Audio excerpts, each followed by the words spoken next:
Happy St. Patrick's Day, everyone. Today we're making corned beef and cabbage. I love this dish. You're going to love it too. But you should know, my wife has this old school Irish cookbook. This thing's probably 30 years old. It's got over 100 traditional Irish recipes. And guess what's not in here? Corned beef and cabbage. So really, corned beef and cabbage is more of an Irish American dish. It's become a tradition on St. Patrick's Day. I love it. It's super easy to make, and you're going to love this recipe too. So stick around for some corned beef and cabbage.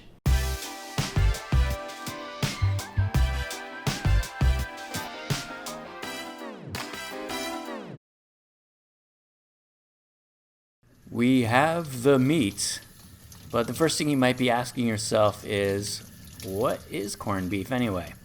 Well, it's typically a brisket that's been preserved in a salty brine. And this was a great way to keep meat fresh in the days before refrigeration. Corn simply refers to the coarse grains of salt used in the brine. These days, most corned beef comes pre-packaged, so you want to give it a good rinse and then place it into a Dutch oven or a pot with a lid and fill it with water until the water level is about 1 to 2 inches above the meat.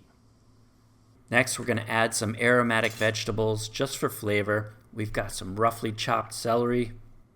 We're going to cut an onion in half and throw that right in, skin and everything.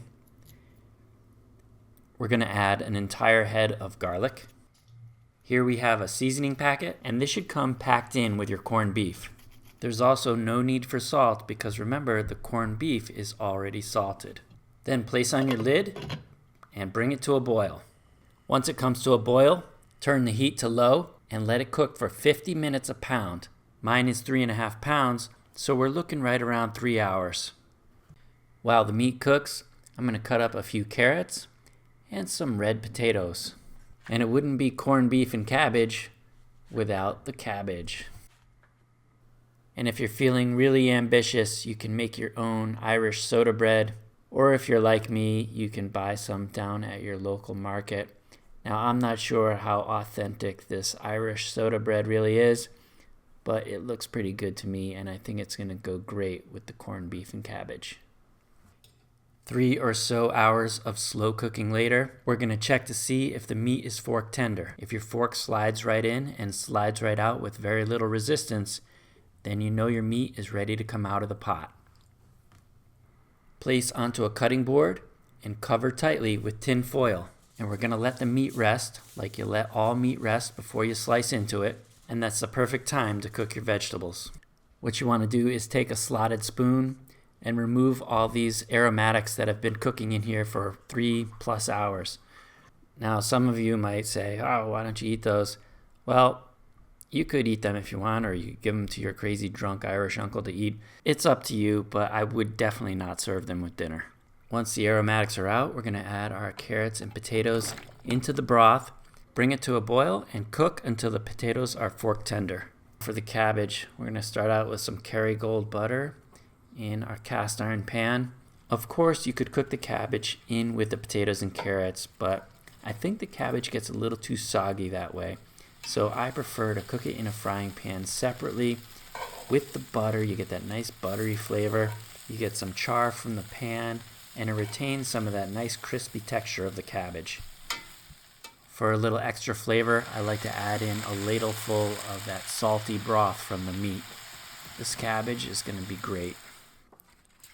To carve the meat, the first thing you want to do is flip it over and take a look at the fat cap. If there's too much fat on here for you, you can easily use your knife and remove as much or as little as you like. And when we carve, we're going to carve against the grain. So find which direction the grain is going and cut against it. Remember, brisket is a tough cut. So even tender, slow-cooked brisket like this needs to be cut against the grain. At last, all the food is ready, and it is time to plate up our potatoes and carrots, our corned beef, our cabbage, and a nice slice of Irish soda bread. Here we have our final dish, corned beef and cabbage, an Irish-American tradition, and I think it's a great one. St. Patrick's Day isn't just about going out and getting drunk. It's about sharing good food and good times with your family. So here we have corned beef and cabbage. This looks amazing. Very, very delicious. You can cut it with a fork. It's just oh my god, that is so good. I always like a little bit of mustard. Good spicy mustard.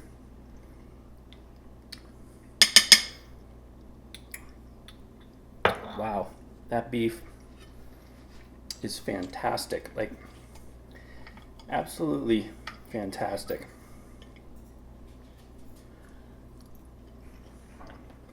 The mustard is good. Going in for some of the cabbage.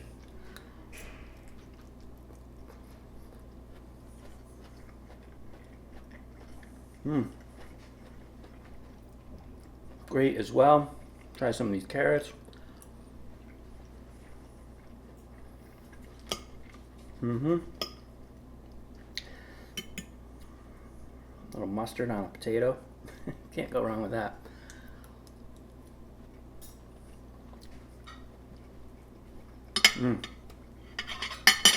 Wow. That is a great dish. And some of this soda bread too. Now this is store-bought soda bread, but still, it's just a perfect complement to this meal. A little soda bread with some Kerrygold butter. I'm almost forgetting one of the most important parts.